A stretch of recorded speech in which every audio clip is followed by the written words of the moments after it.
Bonjour, je suis Adélaïde Foster. Aujourd'hui, je vais vous enseigner comment lire le tibétain, ou plutôt comment je vais continuer à vous enseigner comment lire le tibétain. Alors, bienvenue à cette leçon 3.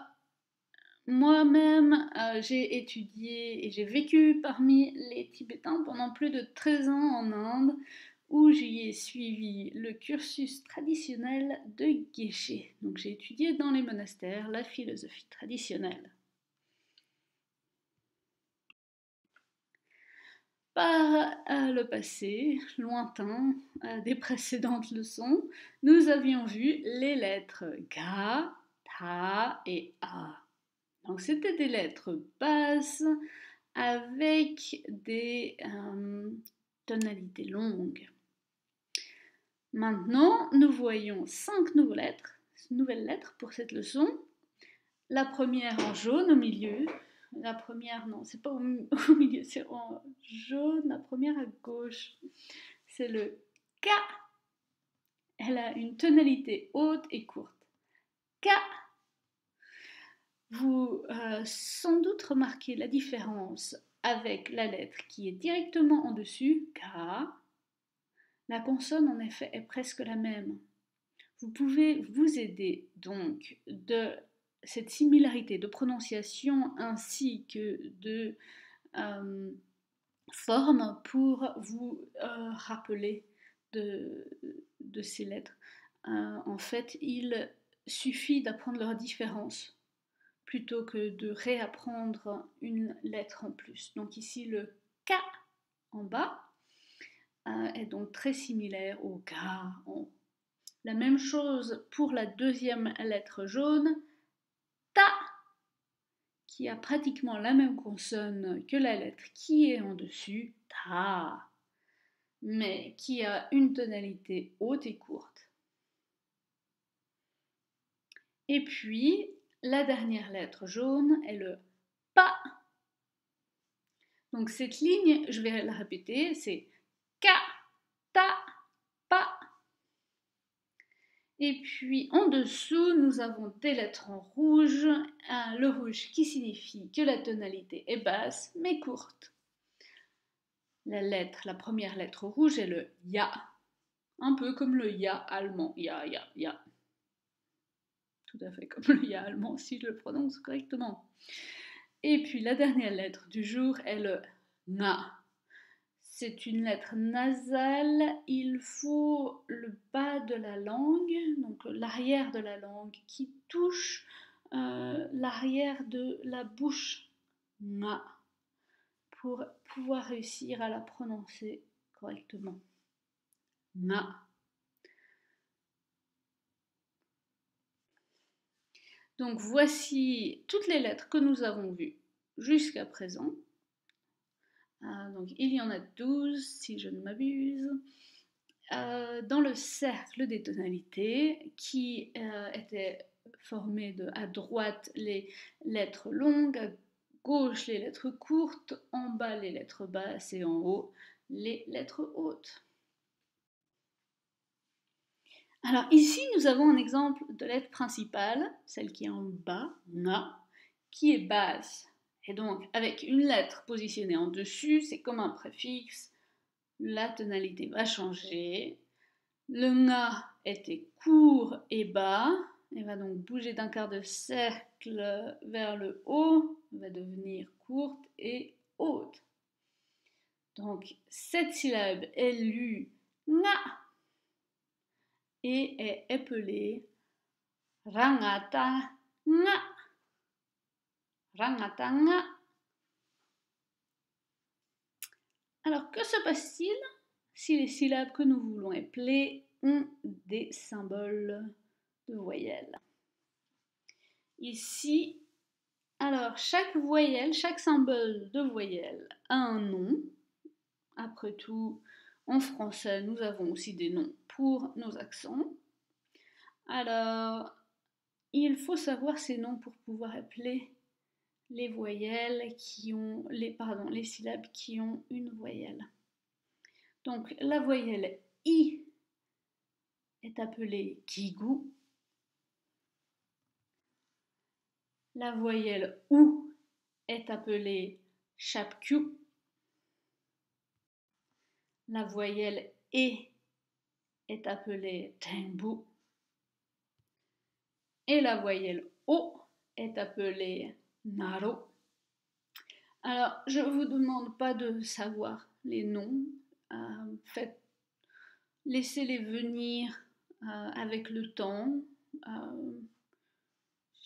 Je ne pense pas qu'il faut absolument les savoir tout de suite, mais c'est bien si vous pouviez les connaître au fur et à mesure, apprendre à les reconnaître et puis à les utiliser. Donc ici, nous avons un exemple de syllabes avec une lettre en dessus et un accent. Alors, la première chose à faire pour les lire, ces syllabes, c'est d'identifier la lettre principale. C'est celle qui est en dessous, toujours en dessous. Donc ici, c'est le ga. Le symbole de la voyelle s'applique à cette lettre principale et à aucune autre lettre. Donc ici, elle s'applique au ga. Mais le ga est une lettre basse et donc sa tonalité va changer lorsqu'il y a un préfixe ou une lettre suscrite, donc en dessus. Donc elle va changer, va faire un quart de tour dans le sens des aiguilles d'une montre pour devenir une lettre basse mais courte. Donc ici, pour lire cette syllabe, il faut connaître beaucoup de règles. Mais la syllabe est donc le go. C'est un go court. Pour lire cette syllabe, nous suivons la même technique que précédemment. Donc, sa, ga, ta, ga. Puis nous additionnons avec la syllabe, non, la voyelle O. Donc, nous disons naro. Et puis, nous pouvons alors dire le résultat total de cette combinaison qui devient go. En tibétain, ça devient sagata naro go. Sagata naro go. Rappelez-vous, nous avions vu que les lettres ta et sa, quand elles sont suffixes, changent la voyelle avec la règle des umlaut. Donc, lorsque la voyelle est A, elle devient E, donc me, comme la première ligne ici. Maeda, mada, ça devient me. Masa, c'est aussi me. On peut l'écrire avec ma, tembu, me. La règle des umlaut, le i reste le i, qu'il est un umlaut ou non. Donc, mi, c'est le même qu'il ait un préfixe, un suffixe da ou sa ou non. Le et avec ou sans umlaut, c'est toujours me, donc il reste pareil. Le o avec un umlaut devient e, donc ma naromo sa me ou ma naromo da me. Donc ces deux syllabes sont me. Et puis le ou avec un umlaut devient u. Donc ici nous avons mu. Ma shapgyu mu sa mu. Ma shapgyu mu da mu.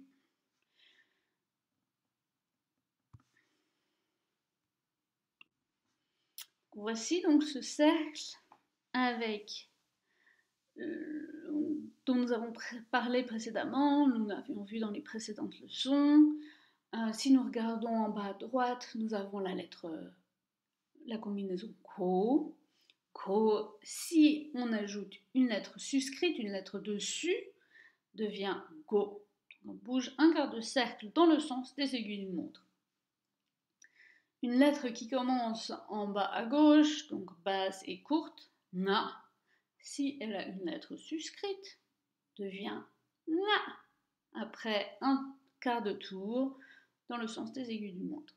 Les lettres qui sont hautes, les lettres principales qui sont hautes, qu'elles aient un préfixe ou une lettre suscrite, ne bougent pas.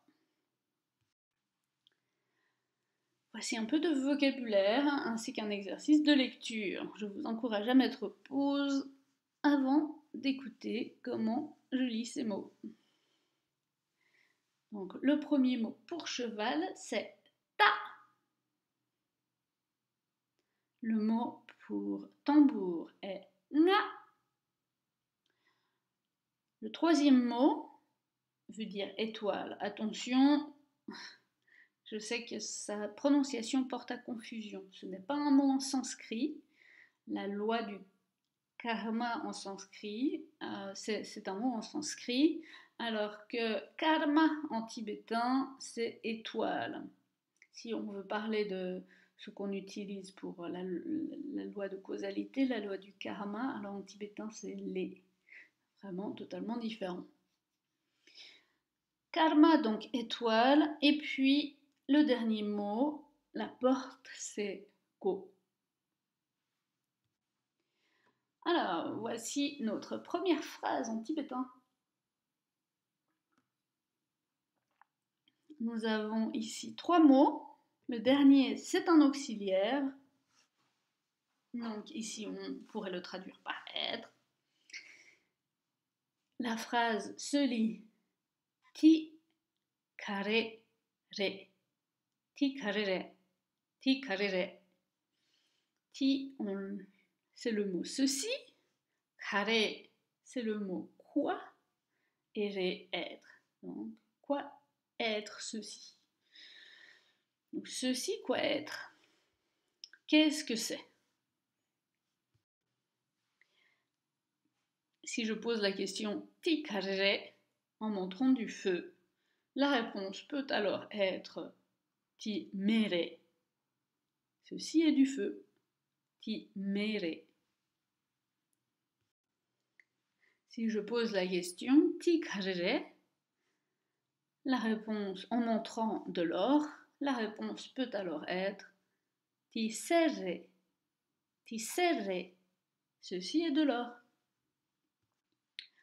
En montrant du beurre, je peux poser la question ti kare et la réponse peut ainsi être ti marre.